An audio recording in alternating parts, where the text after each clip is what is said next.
Hello बच्चों, कैसे हो आप सब? बढ़िया। देखो, इससे जो पहला लेक्चर था एटॉमिक स्ट्रक्चर पे में अपन ने पढ़ ली थी, 3 क्वांटम नंबर पढ़ लिया था। और जो पहला कौन सा था? प्रिंसिपल क्वांटम नंबर पढ़ा था, दूसरा एजीमुथल क्वांटम नंबर और थर्ड कौन सा था? Magnetic quantum number. एक क्वांटम नंबर रह गया था, कौन सा था? Spin quantum number. कौन सा? स्पिन क्वांटम नंबर, जिसको स्मॉल एस से डिनोट करते हैं, स्पिन क्वांटम। अब आप देखते हैं कि भाई जो इलेक्ट्रॉन होता है किसी एटम के अंदर, वो न्यूक्लियस के चारों तरफ एक फिक्स सर्कुलर पाथ में रिवॉल्व करता है। इलेक्ट्रॉन क्या कर रहा है? Revolve in fixed circular path, circular path. ठीक है, फिक्स्ड सर्कुलर पाथ पे क्या हो रहा है? रिवॉल्व हो रहा है। जैसे अर्थ होती है, अर्थ देखो, मान लो ये अर्थ है, ठीक है, ठीक है, ये सन हो गया, तो सन, अर्थ क्या कर रही है? इस सन के चारों तरफ रिवॉल्व हो रही है। साथ साथ में सन के चारों तरफ तो रिवॉल्व हो रही है और अपनी एक्सिस पे भी क्या हो रही है? रिवॉल्व हो रही है। तो क्या बोल सकते हैं अपन? Electron revolve on axis, on axis, अपनी खुद की एक्सिस पे भी रिवॉल्व करते हैं। ये रिवोल्यूशन दो टाइप का हो सकता है, घूमने कितने दो टाइप से हो सकता है। एक तो कौन सा हो गया? Anti clockwise. कौन सा हो गया? Anti clockwise. और दूसरा हो गया क्लॉकवाइज। दो प्रकार का रिवॉल्व कर सकता है। एक तो क्लॉकवाइज, जैसे मान लो ये कोई इलेक्ट्रॉन है, ठीक है, ये इलेक्ट्रॉन क्या है? अपनी एक्सिस के ऊपर इसको रिवॉल्व करवाना है, तो ये तो यार क्या करे? Anti clockwise. या तो ये एंटी क्लॉकवाइज क्या हो? अपनी एक्सिस पे रिवॉल्व हो, या फिर अपनी ही एक्सिस पर कैसे रिवॉल्व होगा? ये क्लॉकवाइज रिवॉल्व होगा। ठीक है, इन क्लॉकवाइज और एंटी क्लॉकवाइज रिवोल्यूशन से एक स्पिन जनरेट हो रहा है, एक स्पिन क्या हो रहा है? जनरेट हो रहा है, जिसकी वैल्यू क्या होती है? Spin quantum number. Spin quantum number कितना होता है इनका? प्लस माइनस हाफ होता है। इसका भी कितना होता है? प्लस माइनस हाफ होता है। स्पिन क्वांटम नंबर एस की वैल्यू होती है, वो मैक्सिमम कितनी होती है? प्लस हाफ होती है। ठीक है, कितनी होती है? प्लस हाफ होती है। मिनिमम कितनी होती है? माइनस हाफ होती है। अब अगर जैसे मान लो ये एक ऑर्बिटल है, ठीक है, जैसे पी ऑर्बिटल मान लेते हैं, जिसमें क्या है? पी एक्स, पी वाई और पी जेड, तीनों टाइप के ऑर्बिटल है। मान लो पहला एक सिंगल इलेक्ट्रॉन प्रेजेंट है, तो इसका जो स्पिन क्वांटम नंबर कितना हो गया? जैसे मान लो प्लस हाफ है, चल प्लस हाफ हो गया। दो इलेक्ट्रॉन होंगे, तीन इलेक्ट्रॉन होंगे, तो इसका मैक्सिमम स्पिन क्वांटम नंबर क्या आ जाए? तो अपन कैलकुलेट करते हैं maximum number of spin quantum number, spin quantum number equal to half number of unpaired electron. तो हाफ कितना हो गया? हाफ अनपेयर्ड इलेक्ट्रॉन कितने हैं? 3। इसका स्पिन क्वांटम नंबर कितना आ गया? 3/2 आ गया। कितना आ गया? 3/2 आ गया। ठीक है, यहां तक समझ में आया आपको?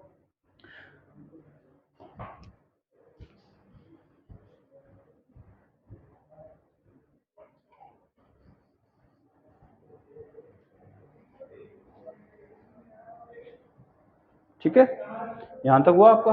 अब देखो, जो स्पिन क्वांटम नंबर होता है ना, वो किसके बारे में बताता है? ये स्पिन एंगुलर मोमेंटम के बारे में बताता है। क्या बताता है? Spin angular momentum. ये कहता है कि जो स्पिन एंगुलर मोमेंटम होता है, स्पिन एंगुलर मोमेंटम, वो कितना होता है? Root H upon 2 pi root S S plus 1। ये स्पिन एंगुलर मोमेंटम की वैल्यू होती है। इससे अपन क्या फाइंड आउट कर सकते हैं? Spin angular momentum find out कर सकते हैं। ठीक है, यहाँ तक अपन ने सारी चीज़ें पढ़ ली थी। अब ये ध्यान से देखो भाई, जितनी भी अपन ने ये सारी चीज़ें पढ़ी है, वो कैसे काम करती है। 3-4 फॉर्मूले लिखवा रहा हूँ। पहला फॉर्मूला क्या है? Maximum number of electron in a shell. Shell का मैक्सिमम नंबर ऑफ इलेक्ट्रॉन निकालने का फॉर्मूला क्या हो गया, 2n² क्या हो गया, मैक्सिमम नंबर ऑफ इलेक्ट्रॉन निकालने का फॉर्मूला होगा किसी सेल के अंदर। दूसरा हो गया number of orbital present in subshell, तो उसका फॉर्मूला हो गया 12+1। ठीक है, ये दो फॉर्मूले हो गए अपने पास में कि भाई number of orbital present in subshell कितना, 12+1। अब देखो अपन सारे सारे फॉर्मूले की बात करते हैं। इधर तो क्या लेंगे अपन, शेल लेंगे। इधर कौन से सबसेल क्या लेंगे अपन, सबसेल लेंगे। इधर क्या लेंगे, ऑर्बिटल लेंगे। ठीक है, इधर क्या लेंगे, मैग्नेटिक क्वांटम नंबर लेंगे, और इधर क्या लेंगे, स्पिन क्वांटम नंबर लेंगे। ये सारे के सारे अपने को करने हैं। ठीक है, कैसे करेंगे, देखो इधर अब अपने को पता है भाई अपने पास शेल कौन कौन से हैं, जैसे K shell, L shell, M shell और एन शेल, ये शेल हो गए। ठीक है, यहाँ पर क्वांटम नंबर एन की वैल्यू क्या हो गई, के लिए 1, एल के लिए 2, 3 एंड 4। ठीक है, ये किसकी वैल्यू हो गई, एन की वैल्यू हो गई अपने पास में, और एल की वैल्यू क्या हो जाएगी, इसमें सब सेल हो गया अपने पास में। ठीक है, एल की वैल्यू क्या हो गई, 0, 1, 2, 3। अब देखो फर्स्ट सेल के अंदर एल की वैल्यू है 0 है, तो कौन सा सब सेल हो गया, एस सब सेल। यहाँ पर एल की वैल्यू कितनी है, 1 है, तो इसके अंदर एक नया कौन सा सब सेल ऐड हुआ है, पी सब सेल हुआ है। इसके साथ में क्या प्रेजेंट है, एस सब सेल भी प्रेजेंट है। एन की वैल्यू 2 है तो एस भी है, पी भी है और डी सब सेल भी है। एन की वैल्यू 3 है तो एस, पी, डी और एफ सारे सारे सब सेल प्रेजेंट है। ठीक है, अब ऑर्बिटल की बात करते हैं। तो orbital maximum number orbital present 12+1 में फॉर्मूला लगा दो यहाँ पे 12+1। अब देखो पहला एल की वैल्यू 0, फर्स्ट सेल के लिए बात करते हैं तो एल की वैल्यू 0 रखो, मैंने 0 रख दी यहाँ पे, तो कितनी आएगी, यहाँ पर ए की ऑर्बिटल होगा। ठीक है, अब दूसरे वाले में एल की वैल्यू कितनी है, 1 है, 1 रखने पर कितने ऑर्बिटल आ रहे हैं, यहाँ पर 3 ऑर्बिटल आ रहे हैं, 3 ऑर्बिटल कर दो। ठीक है, एन की वैल्यू कितनी रख दूं मैं, 2 रखूं तो कितने ऑर्बिटल आ रहे हैं, ये छोड़ दो है ना, कितने ऑर्बिटल आ रहे हैं इसके अंदर, 5 ऑर्बिटल आ रहे हैं। एन की वैल्यू 3 रखूं तो कितने ऑर्बिटल आ रहे हैं, 7 ऑर्बिटल आ रहे हैं। इसका मतलब क्या हुआ, एस सब सेल में 1 ऑर्बिटल है, पी सब सेल में 3 ऑर्बिटल है, डी सब सेल में 5 ऑर्बिटल है और एफ सब सेल में कितने हैं, 7 ऑर्बिटल है। ठीक है, अब देखो जो एस सेल सब सेल होता है वो कैसा हो गया, ये हो गया। ठीक है, पी सब सेल में कितने ऑर्बिटल है, 3 बना दो, ये रहा P X, P Y, P Z. D sub shell में कितने ऑर्बिटल हो गए, 5 ऑर्बिटल हो गए, कौन से हो गए, D X Y, D Y Z, D X Z, D Z square, D X square minus Y square. F में कितने ऑर्बिटल हो गए, 7 ऑर्बिटल हो गए। एफ में कितने ऑर्बिटल हो गए, 7 ऑर्बिटल हो गए। अब देखो अपन बात करें मैग्नेटिक क्वांटम नंबर की, तो एस के लिए मैग्नेटिक क्वांटम नंबर होता है 0। ये मैग्नेटिक क्वांटम नंबर होता है वो ओरिएंटेशन को बताती है भाई, ओरिएंटेशन के बारे में बात करती है। अगर ये एल की वैल्यू 2 है, 2 के अंदर अपन बात करें कि मैग्नेटिक क्वांटम नंबर पी के लिए कितना होगा, इसके लिए -1, 0, +1 तक की वैल्यू हो सकती है। डी के लिए बात करें तो किसकी वैल्यू -2, -1, 0, +1, +2 हो सकती है। एफ के लिए बात करें कितनी, +3, -3, -2, -1, 0, +1, +2 एंड +3। ये किसकी वैल्यू होगी, एफ ऑर्बिटल के अंदर वैल्यू होगी। अब यहाँ पर स्पिन क्वांटम नंबर की वैल्यू +-½ हो सकती है, यहाँ पे भी 0 +-½ हो सकती है, 0 +-½ हो सकती है। तो सारी की वैल्यू सभी में क्या होगी, सेम होगी, 0 +-½ 0 +-½ अगर जितने ज्यादा number of unpaired electron present होंगे तो अपन क्या कर सकते हैं, अपन इसकी वैल्यू कैलकुलेट कर सकते हैं। तो क्या 1/2 नंबर ऑफ अनपेड इलेक्ट्रॉन, इससे अपन क्या कर सकते हैं, कैलकुलेट कर सकते हैं भाई कि इस ऑर्बिटल के अंदर कितनी मैग्नेटिक क्वांटम नंबर प्रेजेंट होगा। ठीक है, यहां तक किसी को कोई दिक्कत नहीं होनी चाहिए। ठीक है, अब देखो इसके बाद में अपन बात करते हैं भाई एस सबसे फर्स्ट सेल है, उसके अंदर कितने मैक्सिमम इलेक्ट्रॉन आते हैं भाई। फर्स्ट सेल के अंदर मैक्सिमम 2 इलेक्ट्रॉन आते हैं, और सेकंड सेल में मैक्सिमम कितने इलेक्ट्रॉन आते हैं, सेकंड सेल में 8 आते हैं। ऐसा क्यों हो रहा है, जैसे मान लो ये कोई एटम हो गया, ठीक है, इस एटम के ये क्या हो गए, चारों तरफ सेल हो गए, है ना। अब देखो इसका कौन सा, ये हो गया K shell, L shell, M shell और एन शेल। के लिए एन की वैल्यू 1, एन की वैल्यू 2, एन की वैल्यू 3 और एन की वैल्यू 4 हो गई। ठीक है, अपन पढ़ के आए हैं S P D F. S orbital maximum number of electron कितने आएंगे, 2। पी में मैक्सिमम नंबर ऑफ इलेक्ट्रॉन आएंगे 6, डी में मैक्सिमम नंबर ऑफ इलेक्ट्रॉन आएंगे 10, एफ में मैक्सिमम नंबर ऑफ इलेक्ट्रॉन आएंगे 14। ठीक है, अब क्या बात कर रहे हैं, जब n equal to first shell है तो यहाँ पर सिर्फ एक ही सब सेल प्रेजेंट होगा, वो होगा s सब सेल। सेकंड सेल के अंदर बात करेंगे तो s और p दोनों सब सेल प्रेजेंट होंगे। थर्ड सेल की बात करेंगे तो s भी होगा, p भी होगा और d सब सेल होगा। फोर्थ सेल की बात करेंगे तो s, p, d और f चारों सब सेल प्रेजेंट होगा। ठीक है, यहां तक कितने, चारों सब सेल। अब देखो s सेल में मैक्सिमम नंबर ऑफ इलेक्ट्रॉन कितने आते हैं, 2 ही आते हैं।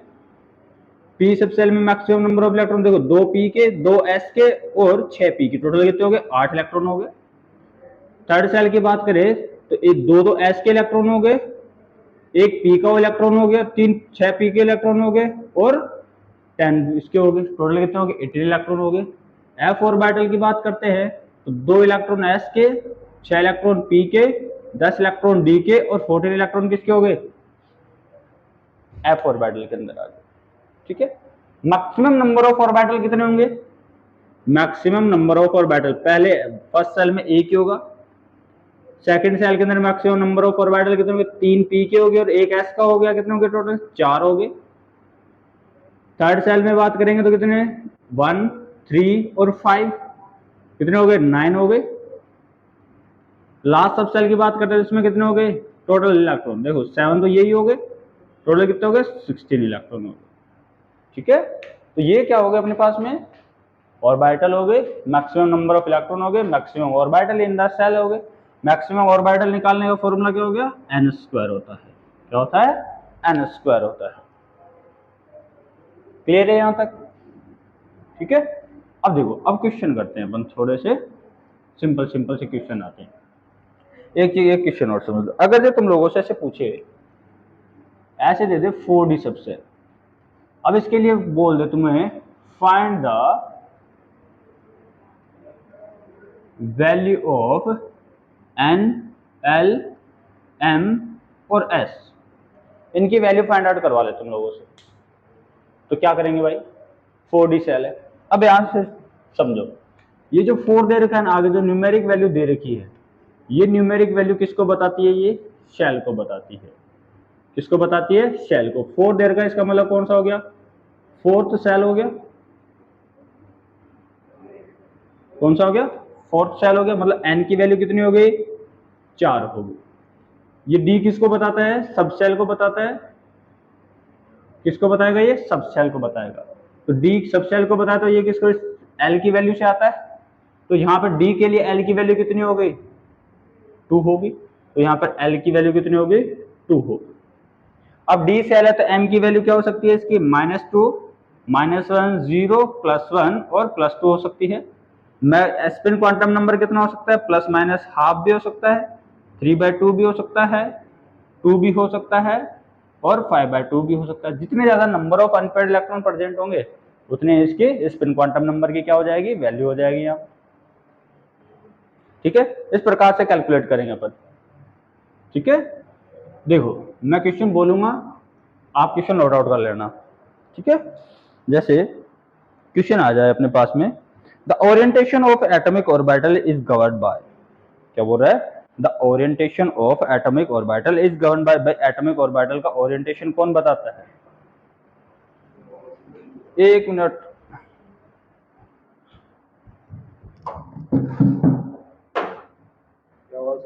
अरे वो वीडियो बना रहा था इस वजह से।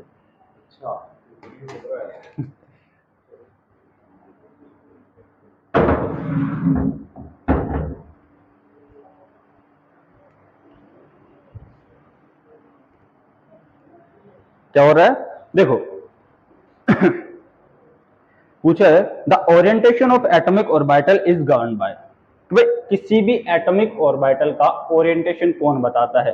प्रिंसिपल क्वांटम नंबर बताती है, मैग्नेटिक क्वांटम नंबर बताती है, एजीमुथल क्वांटम नंबर बताती है, या स्पिन क्वांटम नंबर बताती है? ओरिएंटेशन कौन बताएगा? ओरिएंटेशन बताता है मैग्नेटिक क्वांटम नंबर। जैसे मान लो, जैसे ये पी है, पी ऑर्बिटल हो गया, ये हो गया पी एक्स, ये पी वाई, और ये पी जेड हो गया, ठीक है।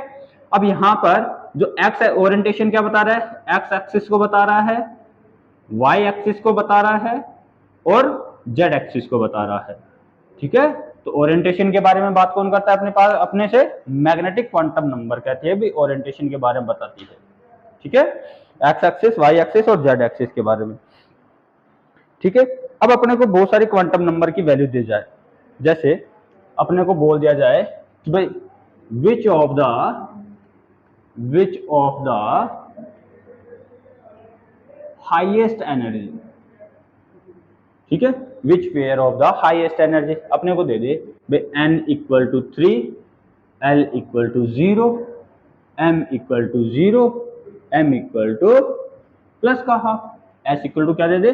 प्लस का हाफ दे दे। फर्स्ट ये दे दे, सेकंड क्या बोलेगा? n equal to 4, l equal to 3, m equal to -2, s equal to 3/2, ठीक है। थर्ड वाले के अंदर बोल दे अपने को n equal to 4, l equal to 2, m equal to -1, s equal to plus half. Fourth वाले के अंदर बोल दे n equal to 2, l equal to 0, m equal to 0, s equal to 0। ये वैल्यू दे दे अपने को। तो देखो, अब देखो n की वैल्यू कितनी है? 3 है। किसके बारे में बता रही है? ये सेल के बारे में, तो ये लिख दो, ये थर्ड सेल हो गया। l की वैल्यू 0 है, तो l की वैल्यू 0 किसके लिए होती है? s के लिए होती है, तो यहाँ पर क्या लिख दो? s की वैल्यू लिख दो, ठीक है। m की वैल्यू 0, मतलब कि थर्ड सेल में जो s सब सेल प्रेजेंट होता है उसके लिए s की वैल्यू 0। हाँ भाई पॉसिबल है s की value 0। Spin quantum number half हो सकता है, हाँ हो हाफ हो सकता है। ये कौन सा हो गया? 3s सब सेल हो गया। इसके बाद में कौन सा आ गया? 4, n इक्वल टू 4, मतलब 4 सब सेल को बता रहा है। l की वैल्यू 3, तो l की वैल्यू 3 है, तो किसको बता रहा है? f ऑर्बिटल को बता रहा है, तो कौन सा हो गया? 4f ऑर्बिटल हो गया।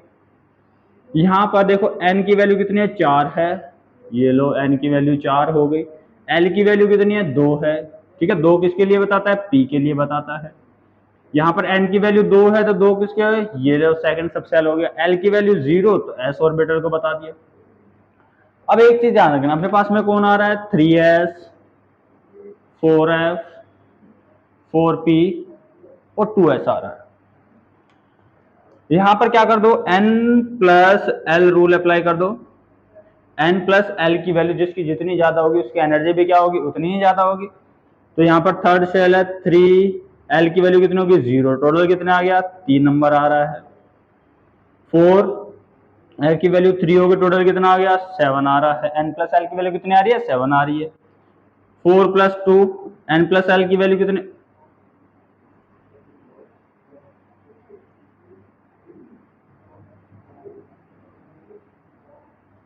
ठीक है।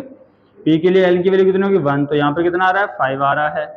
2 प्लस 0 हो गया, तो यहाँ पे n की वैल्यू कितनी आ रही है? 2 आ रही है। तो n प्लस l की वैल्यू सबसे ज्यादा किसकी आ रही है? f ऑर्बिटल की आ रही है, 4f। तो 4f ऑर्बिटल की एनर्जी कैसी हो जाएगी? मैक्सिमम एनर्जी हो जाएगी, ठीक है। कर लोगे इसको, ठीक है यहाँ तक। अब देखो, इसके बाद में अपन नेक्स्ट देखते हैं भी किस प्रकार से और क्वेश्चन आते हैं। देखो नेक्स्ट क्वेश्चन आता है अपने पास में, विच of the following of the quantum number is correct for the 4f orbital. ये तो अपन ने अभी भी किया है, ठीक है। अपने को एक वैल्यू दे दे n equal to 4, l equal to 3, क्या दे दे? n equal to 4, l equal to 3, m equal to -2 और s इक्वल टू +12। ये किसके लिए पॉसिबल है? तो n की वैल्यू कितनी है अपने पास में? 4 है, तो कौन किसको प्रिंसिपल क्वांटम नंबर n को रिप्रेजेंट करती है, मतलब फोर्थ सेल है। l की वैल्यू 3 है, तो मतलब कौन सा ऑर्बिटल हो गया? f ऑर्बिटल हो गया। क्या f ऑर्बिटल के m की वैल्यू -2 हो सकती है? यस, m की वैल्यू -2 हो सकती है। क्या s की वैल्यू +12 हो सकती है? हाँ, हो सकती है। तो कौन सा ऑर्बिटल आ गया अपने पास में? 4f ऑर्बिटल आ गया। अबे तुम लोगों से ऐसे पूछ लिया जाए कि which of the following pair are correct, जैसे n इक्वल टू क्या दे दे अपने को? 4 दे दे, ठीक है, 4 दे दे। l इक्वल टू क्या दे दे? 3 दे दे। अभी जो लिखा था m इक्वल टू क्या दे दे? -2 दे दे, और s इक्वल टू क्या दे दे? -12 दे दे, ठीक है। नेक्स्ट वाले में n इक्वल टू क्या दे दे? 2 दे दे, l इक्वल टू 2 दे दे, m इक्वल टू -2 दे दे, s इक्वल टू क्या दे दे? -2 ही ले लो, ठीक है, 2 ही ले लो, ठीक है। n इक्वल टू क्या दे दे? 3 दे दे, l इक्वल टू क्या दे दे? 3 दे दे, ठीक है। m इक्वल टू भी क्या दे दे? 3 दे दे, और s इक्वल टू भी क्या दे दे? +12 दे दे। नेक्स्ट वाले में n equal to 2, l equal to 0, m equal to 0, s equal to 0, ठीक है। अब ध्यान से समझना कि भाई n की वैल्यू 4 आ रही है। क्या आ रही है? n की वैल्यू 4 है, तो 4 किसको? फोर्थ सबसेल हो गया, ठीक है। l की वैल्यू 3 है, तो किसको रिप्रेजेंट कर रहा है? f सबसेल को सब रिप्रेजेंट कर रहा है, सही है। इसके लिए m की वैल्यू कितनी हो सकती है? -2, -1, 0, +1 और +2 हो सकती है, ठीक है। यहां तक इसकी वैल्यू हो सकती है। नेक्स्ट वाला देखो कि भाई इसके अंदर कौन सा n की वैल्यू 2 है, तो कौन सा सेल की बात कर रहा है? ये सेकंड सेल की बात कर रहा है। l की वैल्यू 2 आ गई, मतलब d ऑर्बिटल। क्या सेकंड सेल के अंदर d ऑर्बिटल आएगा? नहीं, सेकंड सेल के अंदर क्या नहीं आएगा? d ऑर्बिटल नहीं आएगा, ठीक है। अगर जो n equal to third shell की बात करें तो 3 हो गया, ठीक है। L की वैल्यू 3 है, 3 किसको? f orbital. क्या थर्ड सेल में f ऑर्बिटल आता है? नहीं, थर्ड सेल में कौन सा आता है अपने पास में? s आता है, p आता है और d आता है। सेकंड सेल में कौन सा आएगा? s और p आते हैं, ठीक है। तो ये दोनों पेयर क्या नहीं होंगे? पॉसिबल नहीं होंगे। अब n की वैल्यू 2 है, l की वैल्यू 0 है, 0 के लिए कौन सा आ गया? s आ गया, तो ये s की वैल्यू हो सकती है। और एक चीज हो भाई, किसी भी ऑर्बिटल की अंदर जो इनके जो प्रिंसिपल क्वांटम नंबर या फिर जो अपन क्वांटम नंबर पढ़ के आते हैं, ये चारों क्वांटम नंबर किसी की भी क्या नहीं हो सकते? सेम नहीं हो सकते। ये सारे सारे क्या होते हैं? डिफरेंट हो गए, ठीक है। समझ में आया यहाँ तक?